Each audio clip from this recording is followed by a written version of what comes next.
Policies and procedures at Global. Um,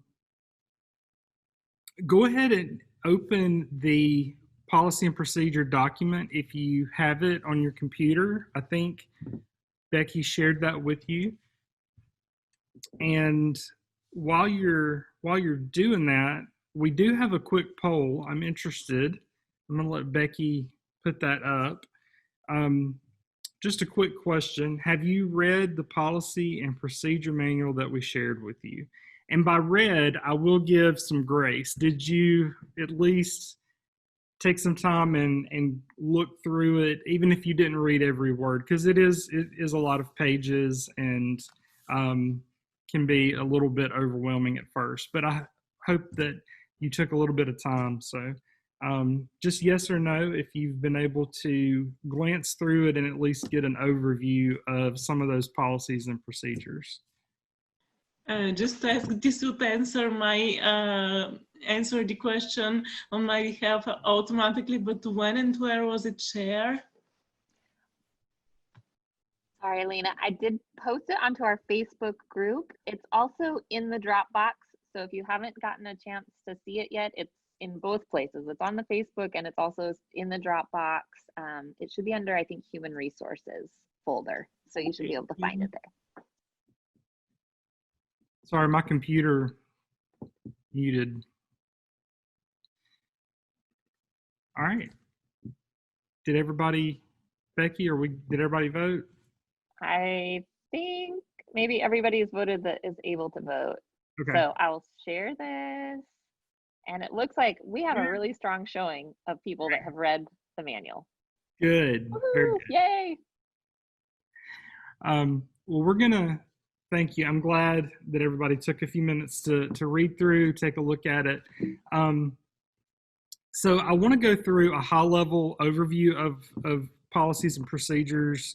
Our policies are written and they're created based on where you serve. So we have policies and procedures for staff at the home office.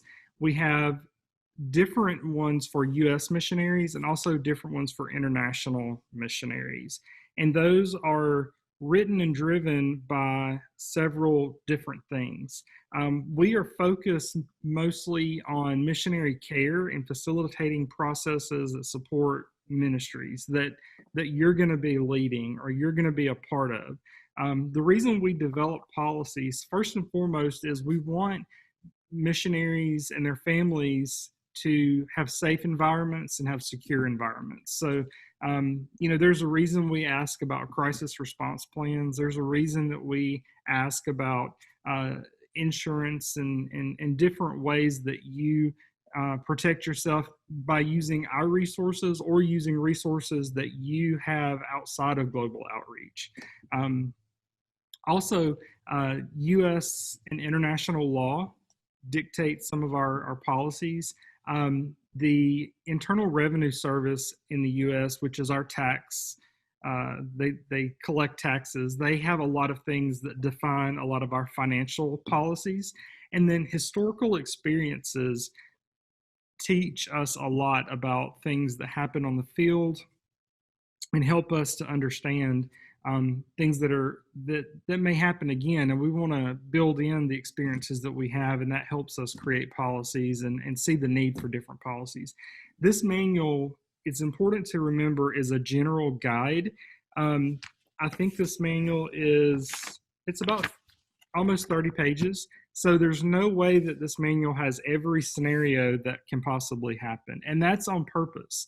We want to keep this as a general guide to help us as a staff make good, consistent decisions for all of our missionaries.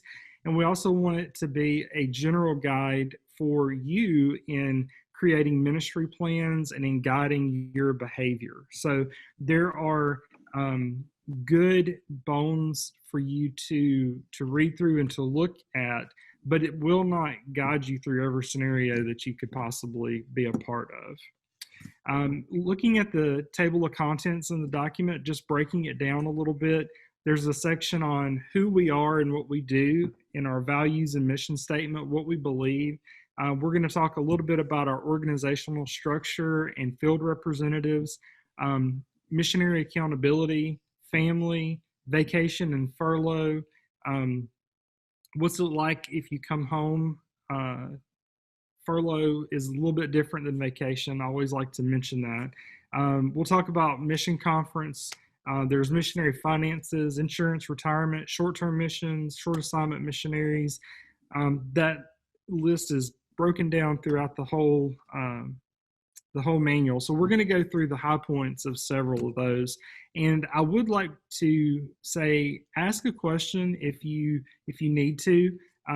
I tend sometimes to talk fast and forget to ask if anyone has questions. So if you have a question, don't hesitate to slow me down or say, hey, I don't understand that. Can you explain? Or that sounds crazy. Why would you do that? So, and I'll either let you know or I'll find out. So our first slide is our organizational chart.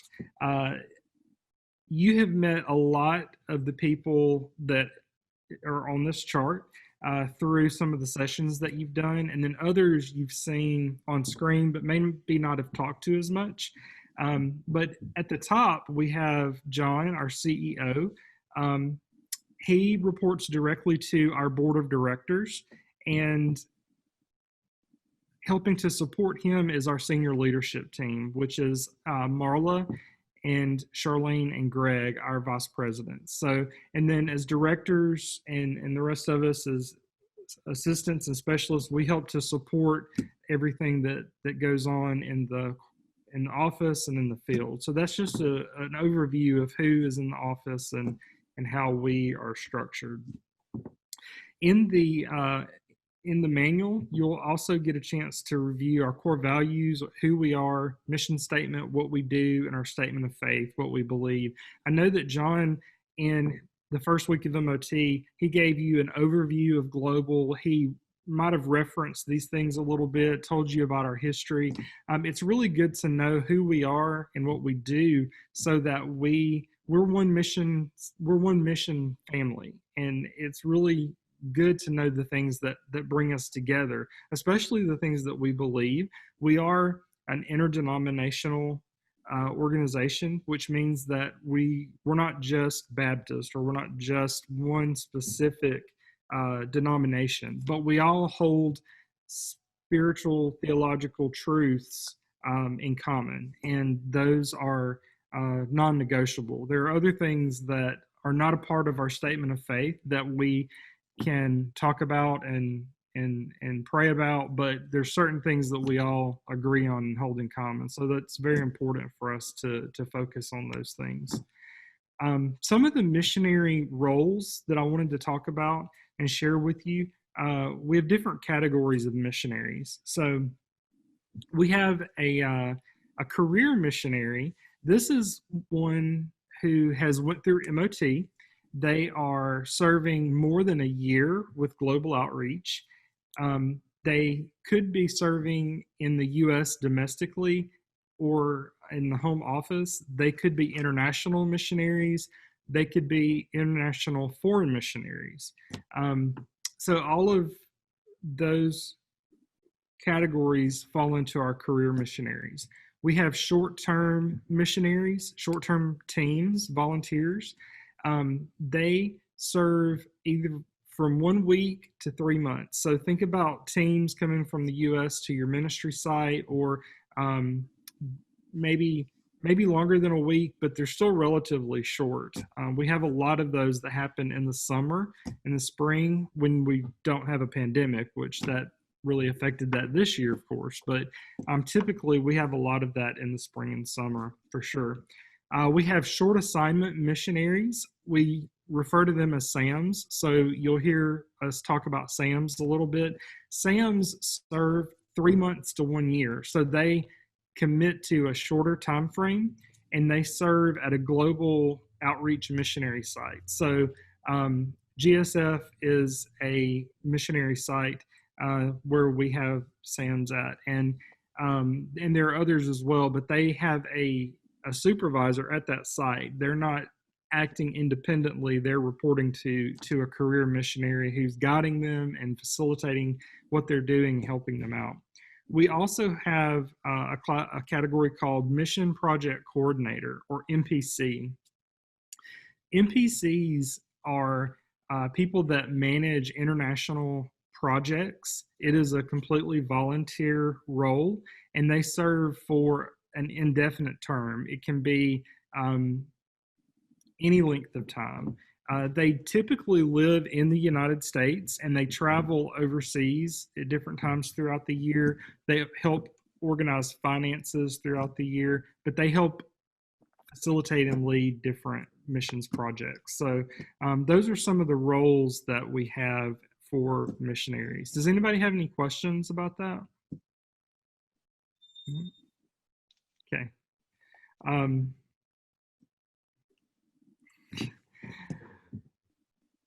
Sorry, John's walking through, looking for Emily. Next, I wanted to share some of our on-field leadership. We have Bob, who is our missionary care director, and he helps to coordinate our on-field representatives. We have regional care coordinators. They're focused on missionary care opportunities. So they want to make sure that spiritually, emotionally, even physically, that you are doing well on the mission field.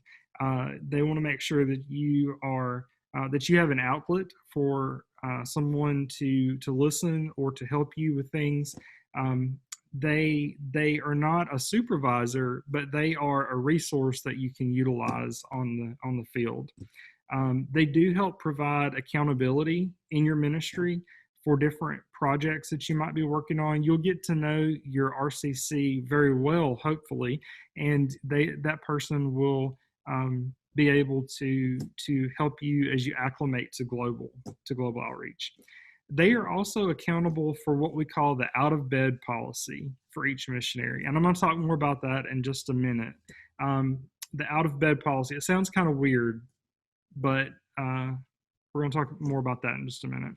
There are also country coordinators. Not every country has a coordinator, but this is a person who is focused on operations and logistics. They are a resource for maybe questions about visas or questions about what do I do now that I'm in my country, and how do I live? How do I do different things in countries where we have a lot of missionaries? We will try to have a coordinator in that country, but they provide missionaries with direction and assistance. And then thirdly is the ministry site supervisor. So they lead work at an actual global outreach ministry site. They coordinate all of the responsibilities for each missionary, what they do. They try to make sure that we're staying on mission, and they work to make plans for the future. They manage all the aspects of that ministry site, and they work with Bob and with John and other leadership to make sure that things are going well in that regard. So the out-of-bed policy. If a missionary is ministering away from their home base, meaning their typical area that they do ministry in, if you're going to be outside of normal communication, then we want you to communicate your plans to your RCC, your regional care coordinator, so that we can be aware of what you are, where you're going to be traveling at. It's not to keep tabs on you, because we do have high autonomy in our organization. I know you've heard that several times, but it is really for safety and security. We don't like surprises. If something happens and we can't get in touch with you or communicate with you, we want to make sure that doesn't happen, because those can make for really awkward, weird situations. So if you find yourself traveling away from your normal ministry area, then you'll want to let your regional care coordinator know. If you have a ministry site supervisor, you would let them know, get their permission to travel away from your site. The missionary should share enough details and contact information so that they can be reached in case of an emergency. If you are going to your home country, or if you're coming to the U.S. on furlough, then you would need to fill out a furlough form, which is on My Global that we shared for you, that we showed you earlier. There's a link to that. Does everybody know what I mean when I say furlough? So we'll talk more about that. Okay, I'll talk more about furlough and vacation. Furlough is taking time away from ministry to accomplish certain tasks. They're still ministry related, but it's not doing actual ministry in the field. We'll talk a little bit more about that. So that's a good question. Missionary accountability. Global outreach does not direct the day-to-day work of our missionaries overseas. The Home Office provides support and counsel, but reserves the right to veto mission initiatives. So we like to give high autonomy to our missionaries. And with that comes a lot of responsibility. And in that, we really want you to be led by the Holy Spirit, be led by God in what you are focused on. So we don't direct that day by day. We do, however, as senior leadership, as they read your quarterly reports and they read your plans, they read what you're doing, they do check in with you. They do want to make sure you're doing what you say you're doing. They want to make sure there's accountability in that. If there's something that is not biblical, or if there's something that is against what global outreach stands for, they may intervene and say, hey, we really don't think this is appropriate, or we really don't want you to do this. That doesn't happen very often, but it's just something to be aware of. We want your ministry to be reflective of Jesus, and we want your ministry to be reflective of global outreach in a good way. Another aspect of accountability: if the Home Office has any reason to suspect domestic violence of any kind, we intervene and get involved in those situations. It could be verbal, emotional, sexual, physical. We ask for that family to return to the U.S. or return to their home country for counseling, for debriefing. There are a lot of issues and sensitivities in these kinds of situations, but we want to make sure that people are safe and secure. And when there are issues of domestic violence, that's not the case. So we have policies built around those things when something is observed or when it's reported. So just something to be aware of in accountability. Another aspect of missionary accountability is just financial overviews. Marla went over a lot of financial things. We're not going to go over that today, but I want you to take note of specific insurance and financial directives. Global missionaries are allowed to work and minister with missionaries and organizations outside the global family, but we want that to still look and reflect the biblical values that we hold dear. So that's something to consider when you are working with other organizations. This last bit that I wanted to point out can be a little confusing, but it is something that I wanted to mention. If everyone has the ability to use ministry expenses to get reimbursed for things, or maybe purchase things for your ministry, when you do that, those things are the property of your ministry. If you were to separate from global, we would want to make sure that those assets or those things stay with your ministry, or they go to another like-minded ministry. In the case that that is not able to happen, global retains ownership of those ministry assets.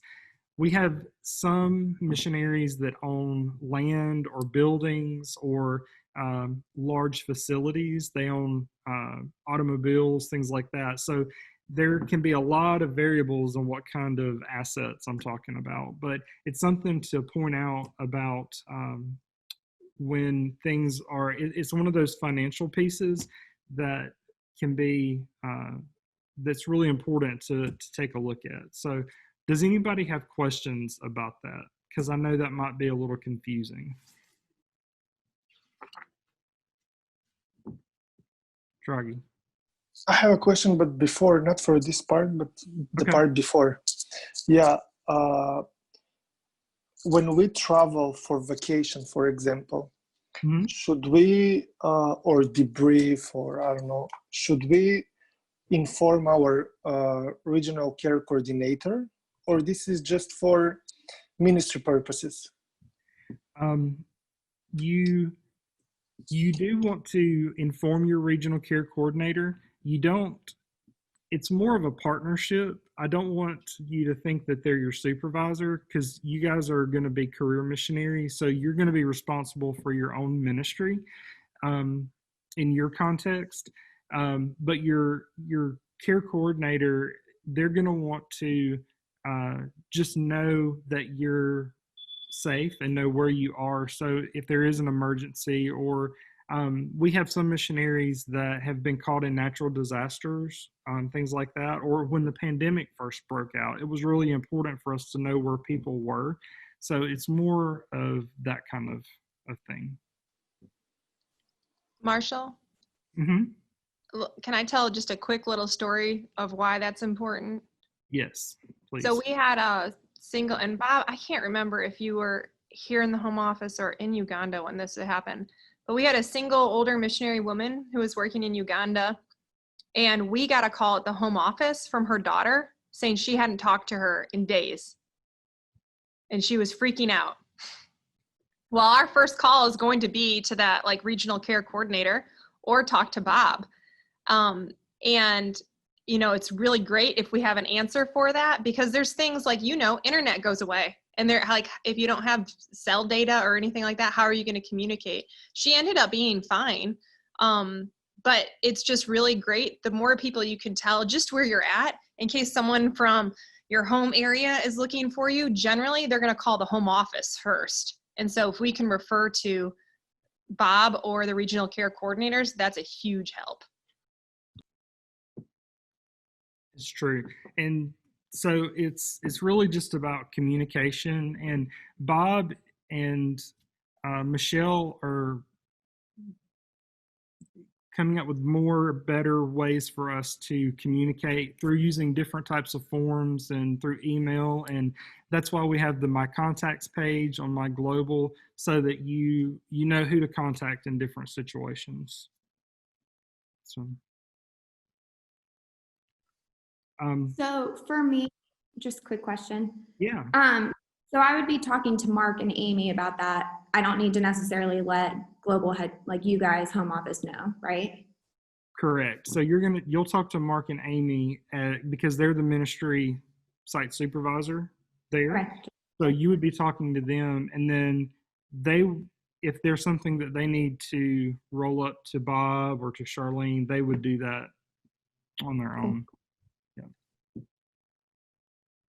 And if you ever have a question about, who's the right person to contact, you can send me an email, send Bob an email. We'll help you figure that out. So we don't want you to struggle or to think, I don't know what to do. We'll help you figure that out.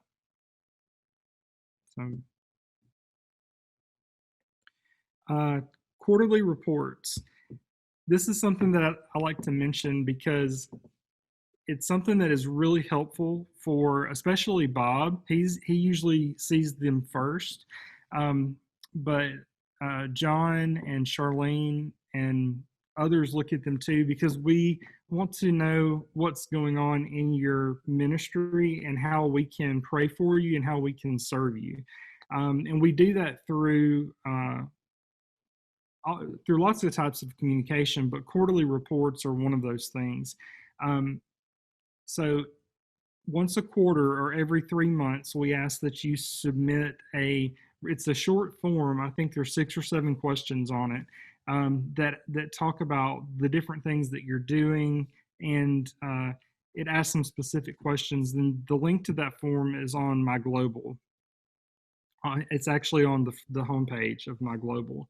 And so we ask that you submit a report by January 1st for the last quarter of the year, and then March 1st for the previous quarter, July 1st, and October 1st. So every 3 months, we just ask that you submit a report. And if you have questions about how to do that or where to go or what information that needs to look like, it will be there on the My Global page, but reach out to us and ask questions if you don't see that, because it really is helpful for our team to see what's going on in your ministry.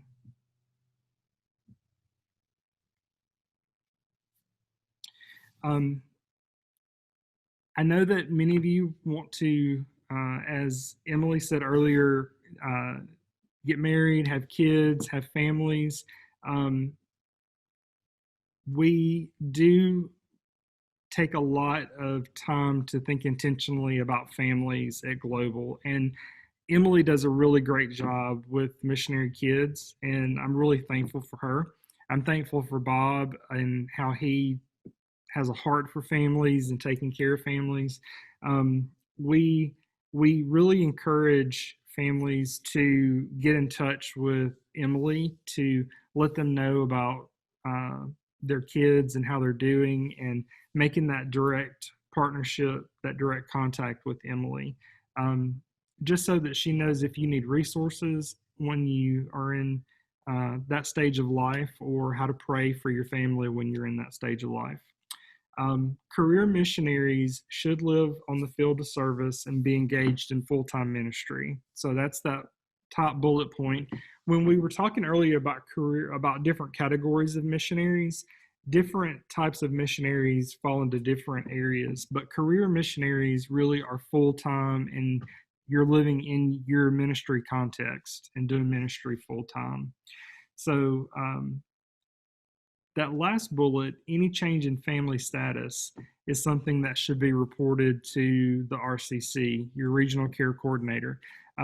So if you are going to get married, or if you're going to have children or adopt, or any of those different large life transitions, we want to be aware of it for a couple of different reasons. It can have implications for insurance and for travel. It can have implications for how we serve you and what resources we are able to provide you. And then it also is just how we pray for you, and how we, how we remember you in your ministry. We do want to point out that whenever someone gets married or is married, that the husband and wife are both considered missionaries with Global. So if you're single currently and you were to get married, one of the things you would need to keep in mind is your spouse would need to plan to fill out an application, and you both would go back through MOT and be prepared to go through that process to remain missionaries with Global. And that's just because we want spouses to be fully involved in ministry and be able to speak to all the same things that you can speak to as a missionary. So I hope that makes sense. Does anybody have any questions about that?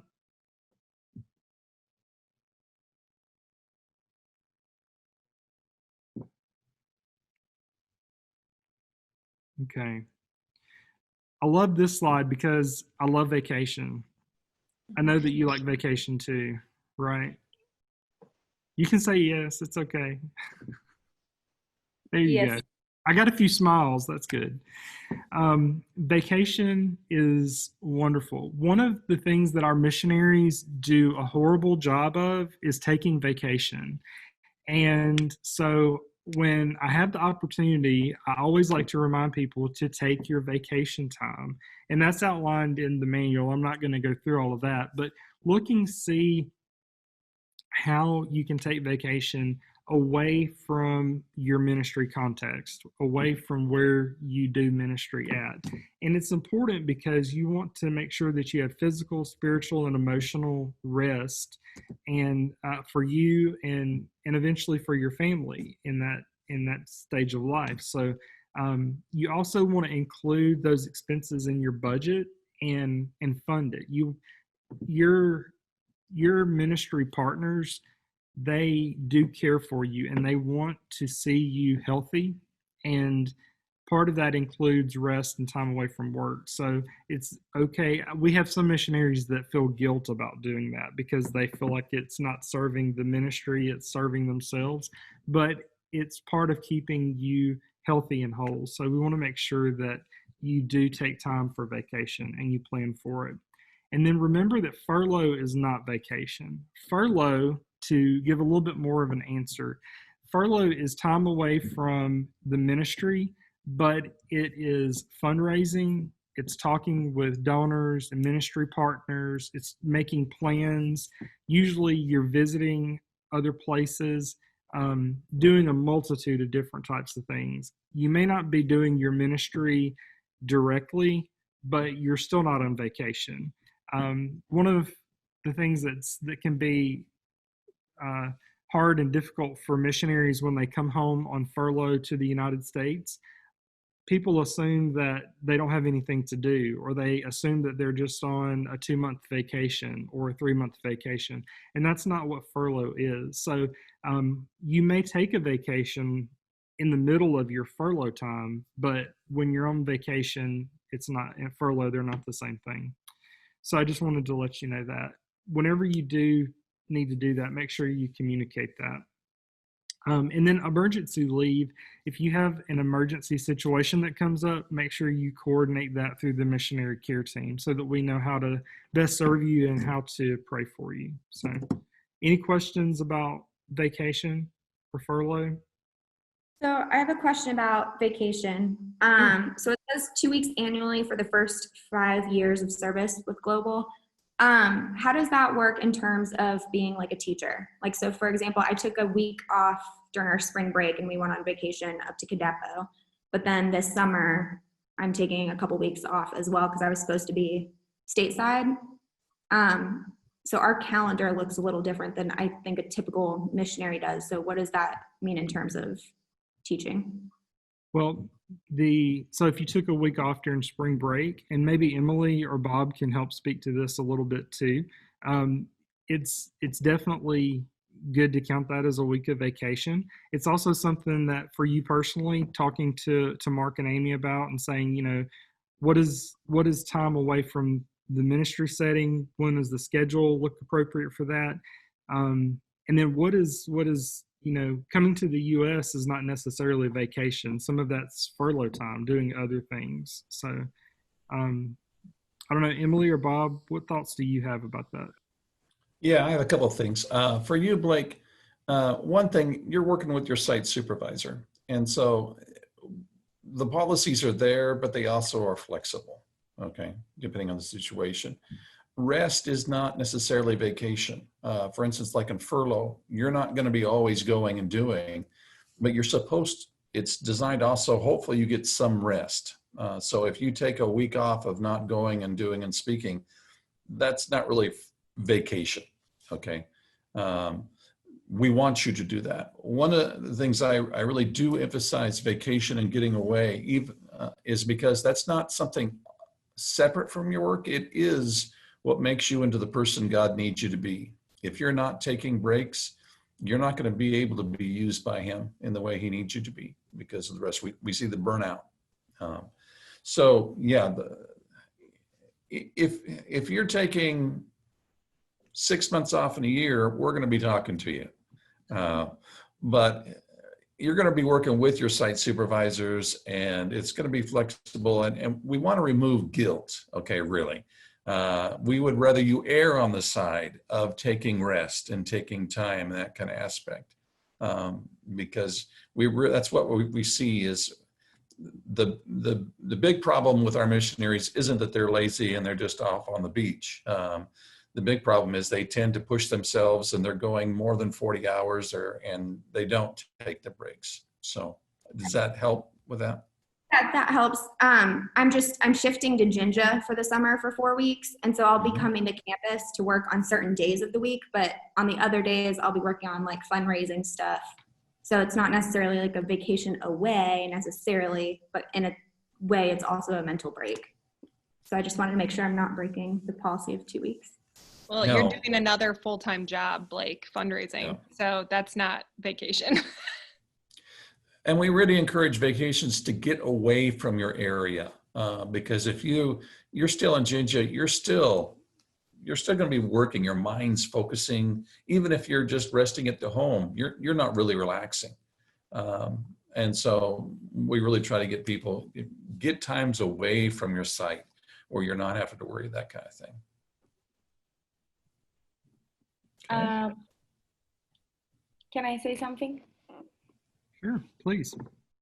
In Bulgaria, the law is that we have 20 days of vacation for a year. So, and if you don't get those days, you have to be paid for those days. So do we go by the Bulgarian law? Yes, you want to observe so if your country's law is more than what this is, we want to observe what your country's laws are. Mhm. Yeah. Thank you. And I have a question that I didn't ask before, but it showed in my mind. So, according to this rule for the marriages, for example, if we have a missionary with global outreach and they get married, but the spouse wants to practice something with their specialty, I mean, outside the missionary field, if this means that the global outreach missionary is about to leave the organization also. So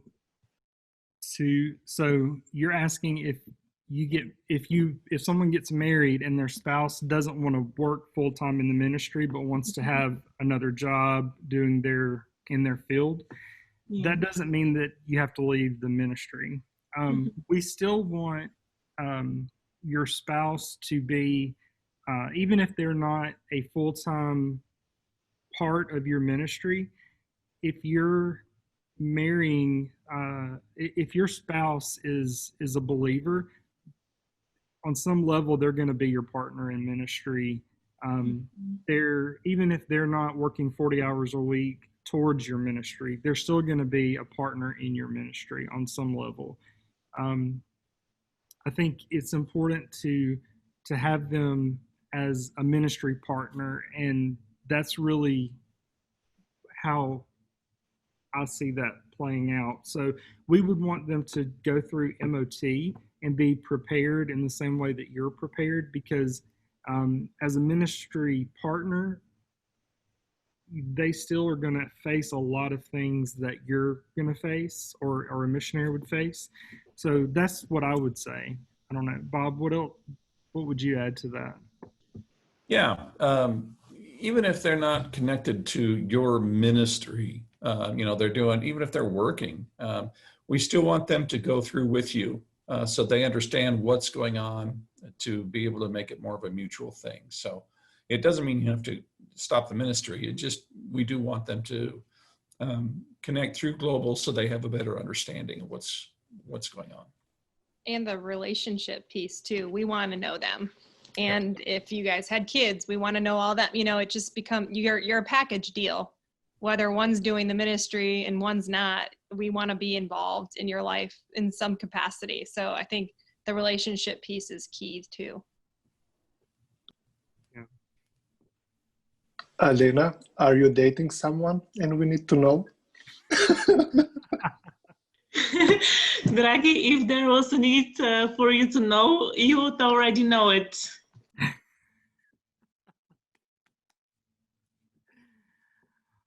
Very good. Yes. Well, just add that into the Facebook group, Alena. Just anything you need to share, just add that into. Okay, I'm moving on.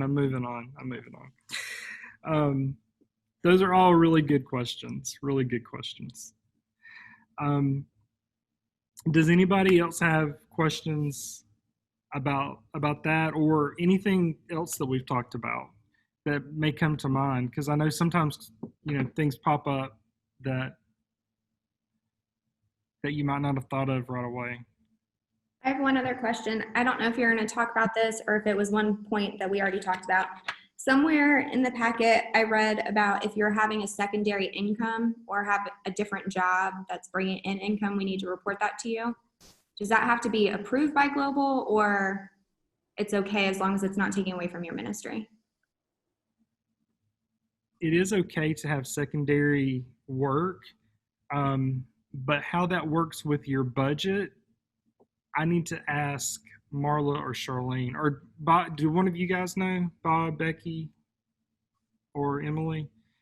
I don't want to make up an answer. Charlene would be the expert on this, but I think the last thing that she said, I think it's been handled different ways in the past. But I think the main thing she was emphasizing was letting us know along with your budget so that we're not looking at your budget going, oh my gosh, there's no way Blake could be living off of that.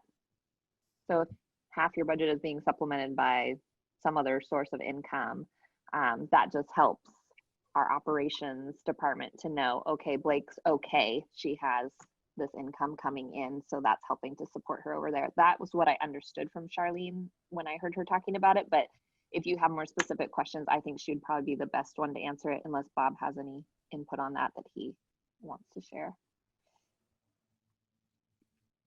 I also have a question. Somewhere in the policy, I read something about serving with more than one missionary unit that we're not supposed to, and I didn't understand what's a missionary unit, or what do you mean by missionary unit? If you can give me an example or something. You know what page you were at? No, not really. I took it out as a question. That's okay. Oh, sorry. General guidelines A.2. So in, I guess, field missionary accountability, and then A is general guidelines, and then point 2. Okay.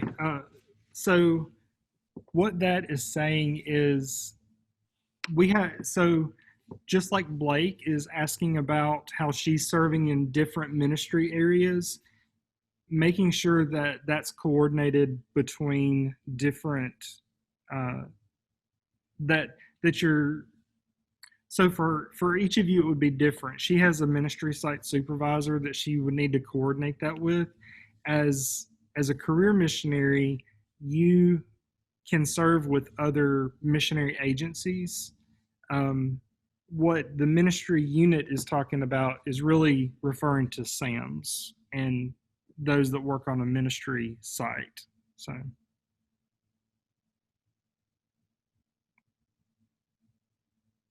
does that make sense? So if we have someone who is an intern, let's say, or SAM, they are supposed to work, for example, in our ministry, and if they want to do something else, they need to contact you. Yes. That's Yep. basic. Okay, yeah. Thanks. Yep. Good deal. Becky, how are we doing on time? I got sidetracked from my watch. We're actually good. We're pretty on schedule. Okay. Well, we're getting close to wrapping up. I have just a couple more slides. This one is just referring to insurance, focus point, and retirement. We did a session on focus point, so I won't go back over that, but that's something that we'll get everyone more information on. If you are eligible for the short-term travel insurance, we will get you set up on that. If you're not eligible for our insurance or our retirement, I want to make sure that you seek outside resources to help ensure that you are taken care of with medical insurance, life insurance, or retirement. And I know that that looks different in different countries with different systems. So just something to point out. But if you have benefits questions, you can email me, and I've got my email address on there, mlecroy, Lecroy, at globaloutreach.org. So I'll do my best to try to answer those. Some things that we completely skipped: missionary finances. Marla's already been over those with you. Newsletters, there's a section there. Allie will either already has or will be doing some things with newsletters there. Becky's going to talk about short-term missions in just a little bit.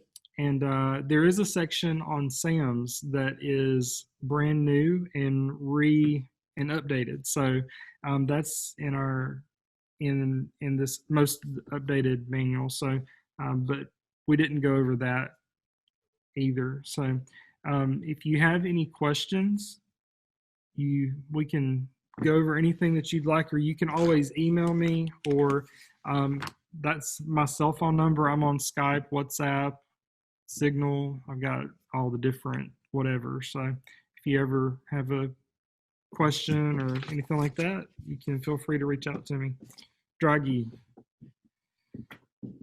Yes, just one more question. For fundraising in the United States, is there like a rule of time frame, like I don't know how much time, for example, I don't know, in 2 years or every year to go in the States to maintain support, to fundraise, or you have like a particular time frame, like which you require for the missionaries, like when to go to the States, or when to maintain supporters? I think that's different for every missionary based on your needs. But Bob, would you like to speak into that? Yeah, it really is. It depends on your situation. We're not going to dictate how you do your fundraising. Obviously, if your funds aren't staying up, if you don't have enough, then we're going to encourage you to take some time and work on fundraising. If your funds are staying great, you still, generally, it's like every 2 to 3 years, we encourage people to reconnect with their supporters just to keep it up. That they, speak to their ones so they can keep that support. One thing to keep in mind is it's generally understood that you're probably going to lose about 10% of your support a year, just with different reasons. Some people die, some people do something different. And so if you aren't continuing to work on that, it caught us. We weren't aware of that when we came on the field. And so at year 3, all of a sudden, we didn't have enough money to live. We had to move out of the place we were at and do a lot of running around. There were other factors why, but so you need to continue to work on that support raising just to keep yourself up. But we're not going to try to dictate tell you when you have to do that. That's going to be more yours, unless there's obviously a problem coming along.